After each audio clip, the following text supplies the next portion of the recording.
बृहस्पति व्रत कथा। प्राचीन समय की बात है। एक बड़ा प्रतापी तथा दानी राजा था। वह प्रत्येक गुरुवार को व्रत रखता और पूजा करता था।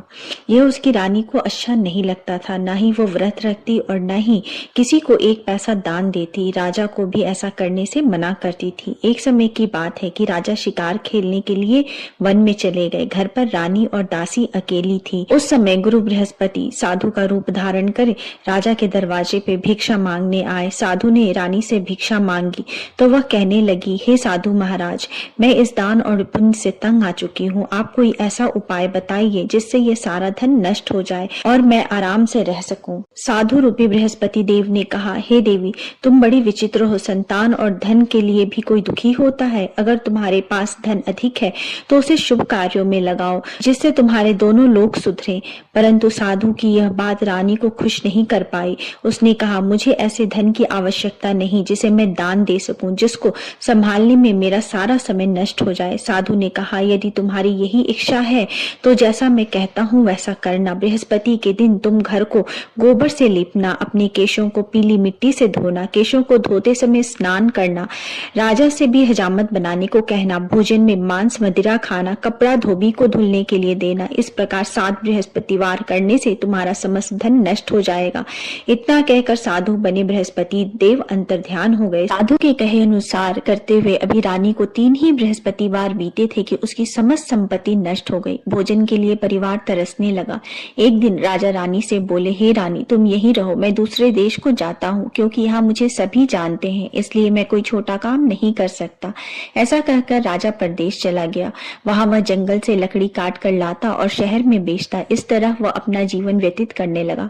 इधर राजा के बिना रानी और दासी दुखी रहने लगी। एक समय जब रानी और दासी को 7 दिनों तक बिना भोजन के रहना पड़ा, तब रानी ने अपनी दासी से कहा, हे दासी, पास ही के नगर में मेरी बहन रहती है, वह बड़ी धनवान है, तो उसके पास जा और कुछ खाने को ले आ, जिससे हमारा थोड़े दिन तक गुजर बसर हो सके। दासी रानी के बहन के पास गई। उस दिन बृहस्पतिवार था। रानी की बहन उस समय बृहस्पतिवार की कथा सुन रही थी। दासी ने रानी की बहन को अपनी रानी का संदेश दिया, लेकिन रानी की बहन ने उससे कोई उत्तर नहीं दिया। जब रानी की बहन से कोई उत्तर नहीं मिला तो वह बहुत दुखी हुई। उसे क्रोध भी आया। दासी ने वापस आकर रानी को सारी बात सुना डाली। सुनकर रानी ने अपने भाग्य को कोसा। उधर रानी की बहन ने सोचा कि मेरी बहन की दासी आई थी, परंतु मैं उसे कोई उत्तर नहीं दे पाई, उससे वह बहुत दुखी हुई होगी। कथा सुनकर और पूजा समाप्त कर वह अपनी बहन के घर गई और कहने लगी, हे बहन, मैं बृहस्पतिवार का व्रत कर रही थी। तुम्हारी दासी गई थी, परंतु जब तक कथा सुनते हैं तब तक न उठते हैं और न ही बोलते हैं, इसलिए मैं नहीं बोली। कहो दासी क्यों गई थी? रानी बोली, बहन, हमारे घर अनाज नहीं था। ऐसा कहते कहते रानी की आंखें भर आई। उसने दासी समेत भूखे रहने की बात भी अपनी बहन को विस्तार पूर्वक कह सुनाई। रानी की बहन बोली, बहन देखो, बृहस्पति देव भगवान सबकी मनोकामना पूर्ण करते हैं। देखो, शायद तुम्हारे घर में अनाज रखा हो। यह सुनकर दासी घर के अंदर गई तो वहां उसे एक घड़ा अनाज से भरा हुआ मिला। उसे बड़ी हैरानी हुई। उसने एक एक बर्तन देख लिया था। उसने बाहर आकर रानी को बताया। दासी रानी से कहने लगी, हे रानी, जब आपको भोजन नहीं मिलता तो हम व्रत ही करते हैं, इसलिए क्यों न इनसे व्रत की कथा की विधि पूछ ली जाए, हम भी व्रत किया करेंगे। दासी के कहने पर रानी ने अपनी बहन से बृहस्पतिवार के व्रत की कथा की विधि पूछी और उसकी बहन ने बताया, बृहस्पतिवार के व्रत में चने की दाल और मुनक्का से विष्णु भगवान का केले के जड़ में पूजन करें, एक दीपक जलाएं, पीला भोजन करें तथा कथा सुने। इससे गुरु भगवान प्रसन्न होते हैं, मनोकामना पूर्ण करते हैं। व्रत और पूजन की विधि बताकर रानी की बहन अपने घर को लौट आई। रानी और दासी दोनों ने निश्चय किया कि बृहस्पति देव भगवान का पूजन जरूर करेंगे। 7 रोज बाद जब बृहस्पतिवार आया तो उन्होंने व्रत रख घुड़साल से जाकर चना और गुड़ बिन कर लाई तथा उसकी दाल से केले के जड़ तथा विष्णु भगवान का पूजन किया। अब पीला भोजन कहाँ से आए? दोनों बड़ी दुखी हुई, परंतु उन्होंने व्रत किया था, इसलिए बृहस्पति देव भगवान प्रसन्न थे। एक साधारण व्यक्ति के रूप में वे 2 थाल में सुंदर पीला भोजन लेकर आए और दासी को देकर बोले, हे दासी, यह भोजन तुम्हारे लिए और तुम्हारी रानी के लिए है, इससे तुम दोनों ग्रहण करना। दासी भोजन पाकर बहुत प्रसन्न हुई। उसने रानी को सारी बात बताई। उसके बाद वे दोनों प्रत्येक बृहस्पतिवार को गुरु भगवान का व्रत करने और पूजन करने लगी। बृहस्पति भगवान की कृपा से उनके पास धन आ गया, परंतु रानी फिर पहले की तरह आलस्य करने लगी। तब दासी बोली, देखो रानी, तुम पहले भी इस प्रकार आलस्य करती थी। तुम्हें धन रखने में कष्ट होता था, इस कारण सभी धन नष्ट हो गया। अब गुरु भगवान की कृपा से धन मिला है तो फिर तुम्हें आलस्य हो गया है। बड़ी मुसीबतों के बाद हमने यह धन पाया है, इसलिए हमें दान पुण्य करना चाहिए। अब तुम भूखे मनुष्यों को भोजन कराओ, प्याऊ लगवाओ, ब्राह्मणों को दान दो, कुआं, तालाब, बावड़ी आदि का निर्माण कराओ, मंदिर, पाठशाला आदि बनवाओ, कुंवारी कन्याओं का विवाह कराओ, अर्थात धन को शुभ कार्यों में खर्च करो, जिससे तुम्हारे कुल का यश बढ़े तथा स्वर्ग प्राप्त हो और पितर प्रसन्न हो। दासी की बात सुनकर रानी शुभ कार्य करने लगी, उसका यश फैलने लगा। एक दिन रानी और दासी आपस में विचार करने लगी कि न जाने राजा किस दशा में होंगे। उनकी कोई खोज खबर भी नहीं मिली। उन्होंने श्रद्धा पूर्वक गुरु बृहस्पति भगवान की प्रार्थना की कि राजा जहाँ कहीं भी हो शीघ्र वापस आ जाए। उधर राजा परदेश में बहुत दुखी रहने लगा। वह प्रतिदिन जंगल से लकड़ी बिनकर लाता और उसे शहर में बेचकर अपने दुखी जीवन को बड़ी कठिनता से व्यतीत करने लगा। एक दिन दुखी होकर उसने पुरानी बातें याद करने लगा और रोने लगा और उदास हो गया। उस समय राजा के पास बृहस्पति देव साधु का वेश में आकर बोले, हे लकड़हारे, तुम इस सुनसान जंगल में किस चिंता में बैठे हो, मुझे बताओ। यह सुनकर राजा के नेत्रों में जल भर आया। साधु की वंदना कर राजा ने अपनी संपूर्ण कहानी कह सुनाई। महात्मा दयालु होते हैं। वे राजा से बोले, हे राजन, तुम्हारी पत्नी ने बृहस्पति देव के प्रति अपराध किया था, इसी कारण तुम्हारी यह दशा हुई है। अब तुम चिंता मत करो, भगवान तुम्हें पहले से अधिक धन देंगे। देखो, तुम्हारी पत्नी ने बृहस्पतिवार का व्रत प्रारंभ कर दिया है। अब तुम भी बृहस्पतिवार का व्रत करके चने के दाल व गुड़ जल के लोटे में डालकर केले के पेड़ की पूजन करो। फिर कथा सुनो और या कहो, भगवान तुम्हारी सब मनोकामनाओं को पूर्ण कर देंगे। साधु की बात सुनकर राजा बोले, हे प्रभु, लकड़ी बेचकर तो इतना पैसा नहीं बचता जिससे भोजन के उपरांत कुछ बचा सकूं। मैंने रात्रि में अपनी रानी को व्याकुल देखा है। मेरे पास कोई साधन नहीं है जिससे उसका समाचार पा सकूं। फिर मैं कौन सी कहानी कहूं, यह भी मुझको मालूम नहीं। साधु ने कहा, हे राजन, मन में बृहस्पति भगवान के पूजन व्रत का निश्चय करो, वे स्वयं तुम्हारे लिए कोई राह बना देंगे। बृहस्पतिवार के दिन तुम रोजाना की तरह लकड़ियां लेकर शहर जाना। तुम्हें रोज से दुगुना धन मिलेगा, जिससे तुम भली भांति भोजन कर लोगे तथा बृहस्पतिवार की पूजा का सामान भी ला सकोगे। जो तुमने बृहस्पतिवार की कहानी के बारे में पूछा है वह इस प्रकार है। बृहस्पति देव की व्रत कथा। प्राचीन काल में एक बहुत ही निर्धन ब्राह्मण था। उसकी कोई संतान नहीं थी। वह नित्य पूजा पाठ करता था। उसकी स्त्री न स्नान करती थी और न ही किसी देवता का पूजन करती थी। इस कारण ब्राह्मण देवता बहुत दुखी रहते थे। भगवान की कृपा से ब्राह्मण के यहाँ एक कन्या उत्पन्न हुई। कन्या बड़ी होने लगी। प्रातः स्नान करके वह भगवान विष्णु का जप करती थी। बृहस्पतिवार का व्रत भी करने लगी। पूजा पाठ समाप्त कर पाठशाला जाती और अपनी मुट्ठी में जौ भर के ले जाती थी और पाठशाला के मार्ग में डालती जाती। लौटते समय वही जौ स्वर्ण के हो जाते थे और उनको बीनकर वो घर ले आती। एक दिन वह बालिका सूप में सोने के जौ को फटक कर साफ कर रही थी। तभी उसकी माँ ने देख लिया और कहा कि हे बेटी, सोने के जौ को फटकने के लिए सोने का सूप होना चाहिए। दूसरे दिन गुरुवार था। कन्या ने व्रत रखा और बृहस्पति देव से सोने के सूप देने की प्रार्थना की।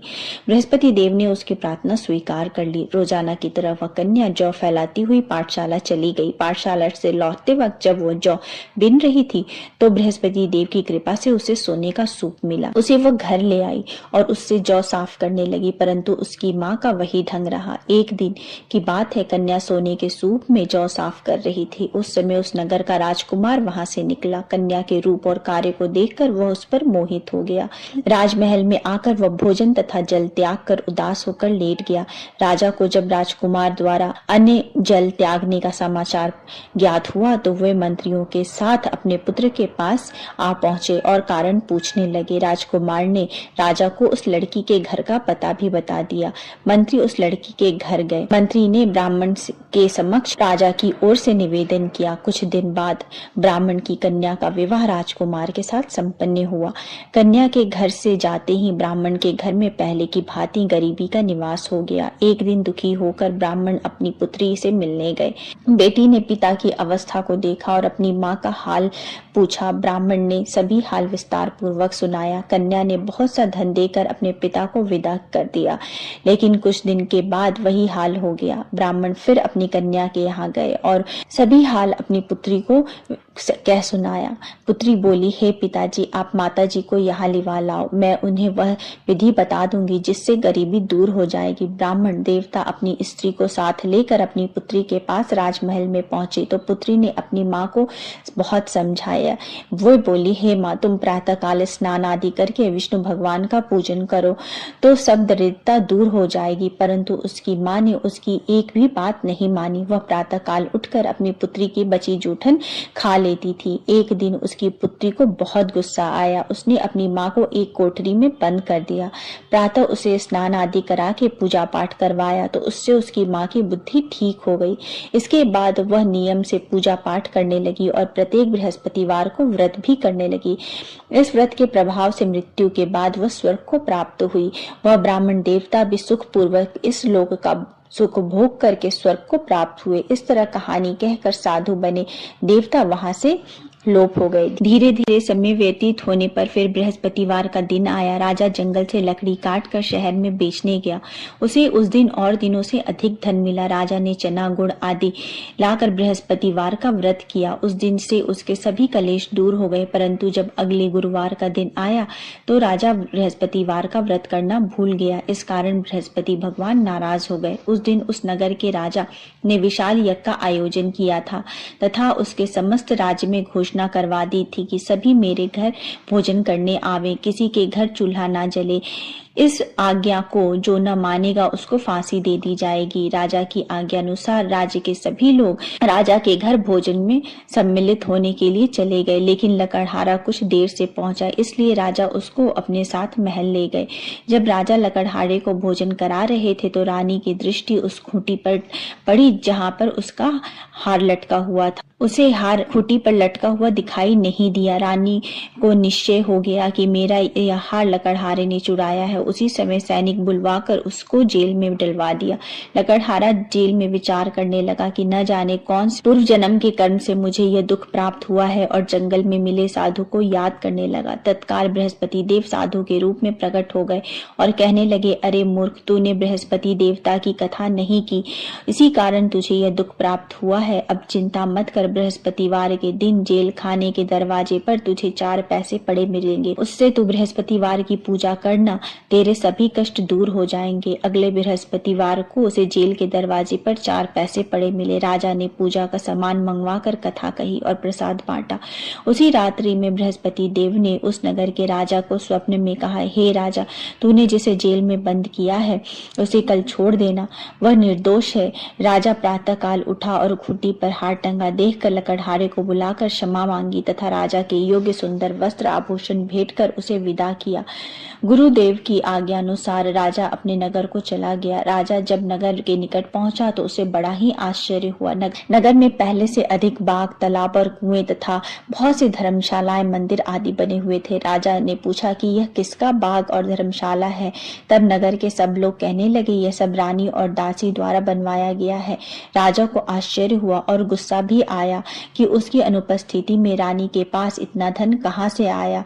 जब रानी ने यह खबर सुनी कि राजा आ रहे हैं तो उसने अपनी दासी से कहा, हे दासी, देख राजा हमको कितनी बुरी हालत में छोड़ के गए थे, वो हमारी ऐसी हालत देखकर लौट न जाए, इसलिए तू दरवाजे पर खड़ी हो जा। रानी की आज्ञा अनुसार दासी दरवाजे पर खड़ी हो गई और जब राजा आए तो उन्हें अपने साथ महल में लिवा लाई।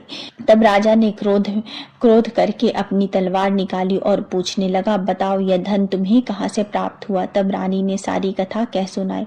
राजा ने निश्चय किया कि मैं रोज रोजाना दिन में 3 बार कहानी कहा करूंगा और व्रत किया करूंगा। अब हर समय राजा के दुपट्टे में चने की दाल बंधी रहती थी और दिन में 3 बार कथा किया करते थे। एक रोज राजा ने विचार किया कि चलो अपनी बहन के यहाँ हो आओ।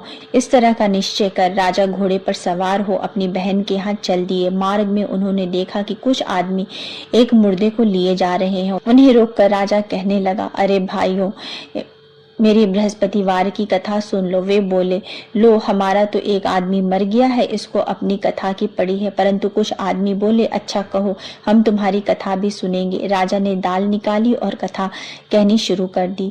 जब कथा आधी हुई थी तो मुर्दा हिलने लगा और जब कथा समाप्त हुई तो राम राम करके मुर्दा उठकर खड़ा हो गया। राजा आगे बढ़ा, उसे चलते चलते शाम हो गई। आगे मार्ग में उसे एक किसान खेत में हल चलाता मिला। राजा ने उसे कथा सुनने का आग्रह किया लेकिन वो नहीं माना। राजा आगे चल दिया। राजा के हटते ही बैल पछाड़ खाकर गिर गए तथा किसान के पेट में बहुत जोर से दर्द होने लगा। उसी समय किसान की माँ रोटी लेकर आई। उसने यह सब देखा तो अपने पुत्र से सब हाल पूछा। बेटे ने सभी हाल कह बताया। बुढ़िया दौड़े दौड़े उस घुड़सवार के पास पहुंची और उससे बोली, मैं तेरी कथा सुनूंगी, तू अपनी कथा मेरे खेत में चलकर कहना। राजा ने लौटकर बुढ़िया के खेत में जाकर कथा कही, जिससे सुनते ही बैल खड़े हो गए तथा किसान के पेट का दर्द भी बंद हो गया। राजा अपनी बहन के घर पहुंचा। बहन ने भाई की खूब मेहमानदारी की। दूसरे रोज प्रातःकाल राजा जागा तो वह देखने लगा कि सब लोग भोजन कर रहे हैं। राजा ने अपनी बहन से जब पूछा, कोई ऐसा मनुष्य है जिसे भोजन नहीं किया हो तो मेरे बृहस्पति भगवान की कथा सुन ले। बहन बोली, हे भैया, यह देश ऐसा ही है, यहाँ सब लोग पहले भोजन करते हैं, बाद में कोई अन्य काम करते हैं। फिर वह एक कुम्हार के घर गई जिसका लड़का बीमार था। उससे मालूम हुआ कि उसके यहाँ 3 दिन से किसी ने भी भोजन नहीं किया है। रानी ने अपने भाई की कथा सुनने के लिए कुम्हार को कहा। वह तैयार हो गया। राजा ने जाकर बृहस्पतिवार की कथा कही जिसे सुनकर उसका लड़का ठीक हो गया। अब तो राजा की प्रशंसा होने लगी। एक दिन राजा ने अपनी बहन से कहा, हे बहन, मैं अब अपने घर को जाऊंगा, तुम भी तैयार हो जाओ। राजा की बहन ने अपनी सास से अपने भाई के घर जाने की आज्ञा मांगी। सास बोली, हाँ चली जा, मगर अपने लड़के को मत ले जाना क्योंकि तेरा भाई के कोई संतान नहीं है। बहन ने अपने भाई से कहा, हे भैया, मैं तो चलूंगी परंतु बालक नहीं जाएगा। अपने बहन को भी छोड़कर दुखी मन से राजा अपने नगर को वापस लौट आया। राजा ने अपनी रानी से सारी कथा कह सुनाई। बिना भोजन किए वह शैया पर लेट गया। रानी बोली, हे प्रभु, बृहस्पति देव ने हमें सब कुछ दिया है, वे हमें संतान भी अवश्य देंगे। उसी रात बृहस्पति देव ने राजा को स्वप्न में कहा, हे राजा, उठ, सभी सोच त्याग दे, तेरी रानी गर्भवती है। राजा ने यह जानकर बड़ी खुशी हुई। 9वें महीने रानी के गर्भ से एक सुंदर पुत्र पैदा हुआ। तब राजा ने बोला, हे रानी, स्त्री बिना भोजन के रह सकती है परंतु बिना कहे नहीं रह सकती। जब मेरी बहन आए तो तुम उससे कुछ मत कहना। रानी ने हाँ कर दी। जब राजा की बहन ने यह शुभ समाचार सुना तो वह बहुत खुश हुई और विदाई देने के लिए भाई के यहाँ आई। रानी ने तब उसे आने का उलाहना दिया। जब भाई आपके साथ ला रहे थे तब टाल गई, उनके साथ न आई और आज अपने आप ही भागी भागी बिना बुलाए आ गई। तो राजा की बहन बोली, भाई, मैं इस प्रकार न कहती तो तुम्हारे घर औलाद कैसे होती। बृहस्पति देव सभी कामनाओं को पूर्ण करते हैं। जो सद्भावना पूर्वक बृहस्पतिवार का व्रत करता है एवं कथा पढ़ता है तथा सुनता है और दूसरों को सुनाता है, बृहस्पति देव उसकी सभी मनोकामनाओं को पूर्ण करते हैं, उसकी सदैव रक्षा करते हैं। जो संसार में सद्भावना से गुरुदेव का पूजन करते हैं एवं व्रत सच्चे हृदय से करते हैं, उनकी सभी मनोकामनाएं वैसे ही पूर्ण होती है। जैसे सच्ची भावना से रानी और राजा ने बृहस्पतिवार की कथा का गुणगान किया तो उनकी सभी मनोकामनाएं बृहस्पति देव ने पूर्ण की। अनजाने में भी बृहस्पति देव की अपेक्षा न करें, ऐसा करने से सुख शांति नष्ट हो जाती है। इसलिए सबको कथा सुनने के बाद प्रसाद लेकर जाना चाहिए। हृदय में उनका मनन करते हुए जयकारा बोलना चाहिए। बोलो श्री बृहस्पति भगवान की जय।